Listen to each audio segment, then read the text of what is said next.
Bapak Mama saudara yang didengar Tuhan, Shalom. Puji Tuhan. Kalau kasih senyum yang manis dulu. Hari ini kita ada dalam tema renungan pada minggu sengsara yang 7, Mesias, Sang Pembebas dan Sumber Pengharapan. Bapak Mama saudara semua yang dikasihi oleh Tuhan, saat ini kita hidup di tengah-tengah dunia, bahkan di bangsa kita sendiri, kita diperhadapkan dengan berbagai pilihan dan kenyataan hidup. Kita diperhadapkan dengan berbagai persoalan hidup saat ini.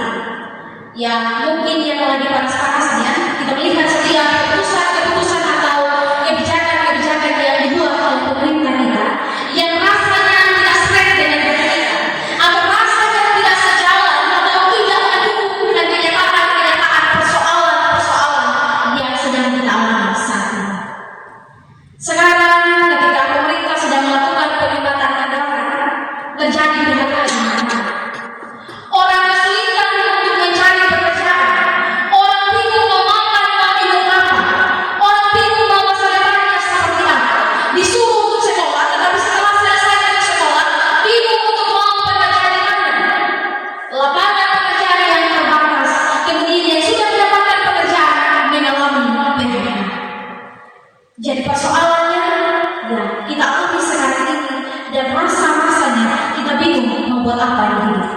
Sepertinya kita sedang berada dalam sebuah ikatan persoalan yang membuat kita bingung harus bergerak seperti apa. Dan kita mau bebas dari persoalan ini. Dan ketika kita menghadapi kenyataan yang demikian, kita bingung Bapak Mama saudara. Kita harus jujur bahwa kalau kita tidak punya pegangan yang kuat atau iman yang kuat, maka tampaknya hal ini akan sangat berdampak buruk bagi kehidupan kita, bahkan pada pilihan-pilihan hidup yang kita buat untuk menghadapi kenyataan hidup yang demikian. Dan kebenaran firman Tuhan pada saat ini kita belajar dari kisah tentang Yesus yang dielukan di Yerusalem. Yesus yang dielukan di Yerusalem adalah kejadian yang bukan saja sebuah anak-anak, tetapi terjadi untuk menggenapi apa yang dinubuatkan oleh anak-anak. Kejadian ini terjadi atas kehendak Allah itu sendiri, bukan pada kemauan atau rencana daripada Yesus itu sendiri. Kalau kita baca pada ayat-ayat yang keempat bilang tadi bahwa supaya benarlah firman yang disampaikan oleh Nabi. Jadi tindakan mengeluarkan Yesus di Yerusalem adalah tindakan yang secara sadar dan tindakan yang berakar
Dia bukan datang dalam kepentingan kerajaan yang bumi ini, tetapi dia datang untuk mewartakan kerajaan Allah. Dan Yesus bilang bahwa kerajaan Allah itu sebenarnya seperti ini. Kerajaan Allah gambarannya adalah kerendahan hati, gambarannya adalah kedamaian, dan gambarannya adalah pembebasan.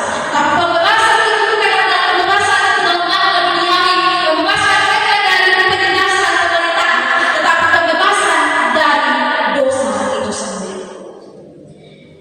Yesus menolak untuk mengenakan simbol-simbol gambaran kekuasaan di dunia ini. Dan pada itu apa yang orang lakukan? Selain euforia yang begitu besar karena lima raja damai itu, mereka berteriak Hosana. Dalam bahasa Ibrani, teriakan Hosana itu berarti selamatkanlah kami atau tolonglah kami. Teriakan Hosana yang dilontarkan oleh orang pada waktu itu diberikan dalam pengalaman mereka memohon pertolongan untuk dibebaskan dari penindasan Romawi. Tetapi Hosana itu juga bisa berupa sebuah ungkapan kebahagiaan akan kedatangan sang raja yang akan membebaskan mereka. Mereka mengakui Yesus sebagai Mesias, tetapi masih dalam pemahaman yang berbeda. Mereka menginginkan pembebasan di dunia ini. Bagaimana semua yang diberkati oleh Tuhan. Raja yang dilakukan pada saat itu memilih jalan yang berbeda dengan dunia. Dia memilih jalan yang berlawanan dengan ekspektasi atau apa yang dipikirkan oleh orang-orang pada waktu itu. Ia tidak menggunakan kekuasaan, ia tidak menggunakan euforia atau perlawanan yang luar biasa itu untuk menyatakan kuasanya sebagai seorang raja. Tetapi justru ia turun dalam euforia yang besar itu untuk menuju pada jalan salib. Dan pada fakta selanjutnya, orang-orang yang berteriak Hosana pada waktu itu yang meminta pertolongan dalam beberapa waktu kemudian mereka juga lah yang berteriak salibkanlah dia. Bagaimana saudara-saudari yang dikasihi oleh Tuhan? Bahkan kehadiran Yesus pada saat itu sebagai seorang Mesias mengguncang akan Yerusalem. Orang-orang bertanya, siapa dia? Dan mereka tahu persis bahwa dia adalah Nabi dan Mesias, tetapi dalam pemahaman mereka ia masih belum tentu. Melalui kebenaran firman Tuhan pada saat ini, apa yang kita mau belajar? Pada bagian yang pertama, selesai yang dikasihi oleh Tuhan, kita belajar bahwa dalam kehidupan bergereja, gereja dipanggil untuk hidup sesuai dengan teladan Yesus. Bahkan gereja bukan tempat untuk kita mencari kuasa, kepentingan kehidupan dan kehormatan kita. Kita dipanggil untuk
selesaikan. Mari kita belajar dari Yesus yang rendah hati. Dia memilih untuk menjadi pribadi yang rendah hati untuk memberikan pendamaian bagi dunia. Pertanyaan, siapkah kita untuk menjadi pribadi yang rendah hati? Siapkah kita mau meneladani apa yang Yesus lakukan demi kedamaian itu terjadi di tengah-tengah kehidupan keluarga kita, bahkan dalam kehidupan persekutuan bergereja kita. Amin, Bapak Mama. Dan yang kedua, dan bagian kebenaran firman Tuhan pada saat ini, kita belajar bahwa kehadiran Yesus ini hadir sebagai sang pembebas. Tapi sang pembebas yang dimaksudkan di sini adalah Dia hadir untuk membebaskan manusia dari jeratan dan kuasa dosa.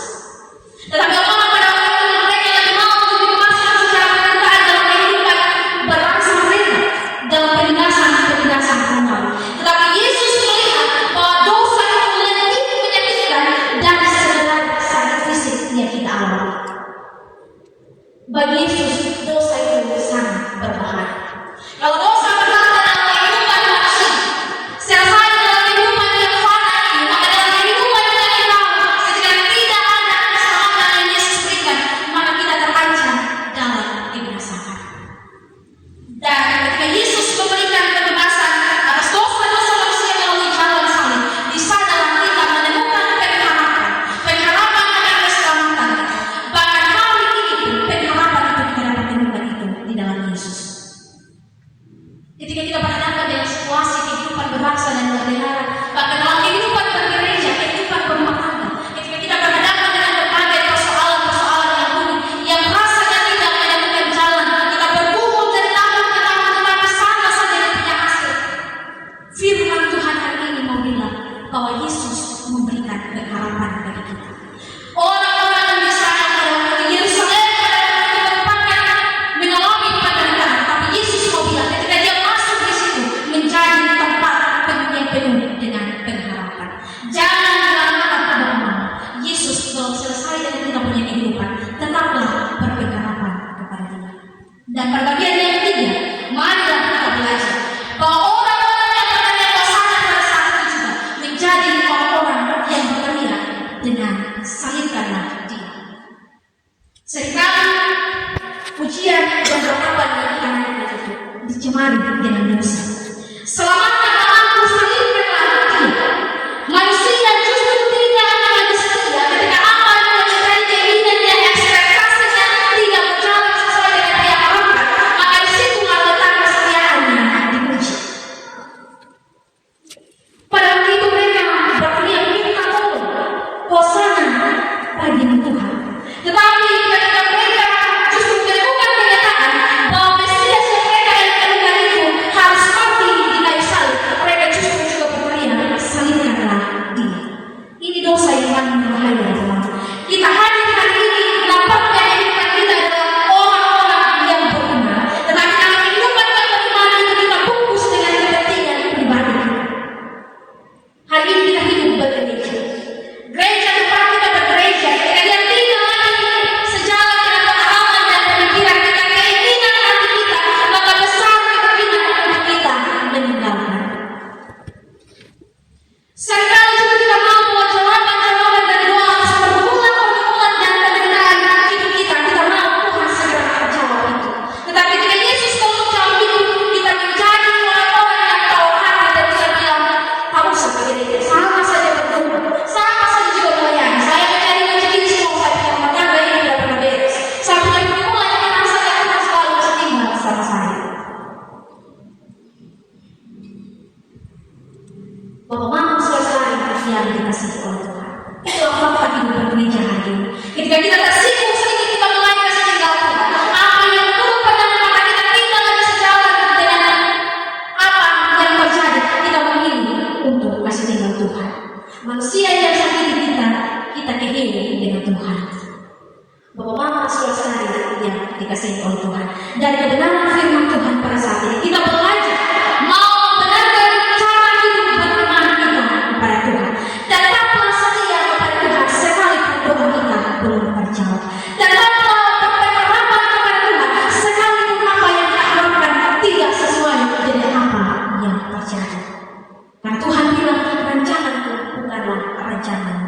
Bapak Mama Saudara yang dikasihi oleh Tuhan, melalui Minggu Prapaskah yang ke-7 pada saat ini, marilah kita sungguh-sungguh ada dalam kerendahan hati. Ketika kita berhadapan dengan kenyataan-kenyataan dunia ini, kita berhadapan dengan pergumulan pelayanan, kita berhadapan dengan pergumulan hidup rumah kita, kerendahan hatilah yang menjadi kunci untuk kita dapat menyelesaikan segala sesuatu. Dan dalam tengah-tengah kesulitan ini, kita percaya bahwa di dalam Yesus Kristus ada pengharapan itu sendiri. Amin. Untuk firman Tuhan.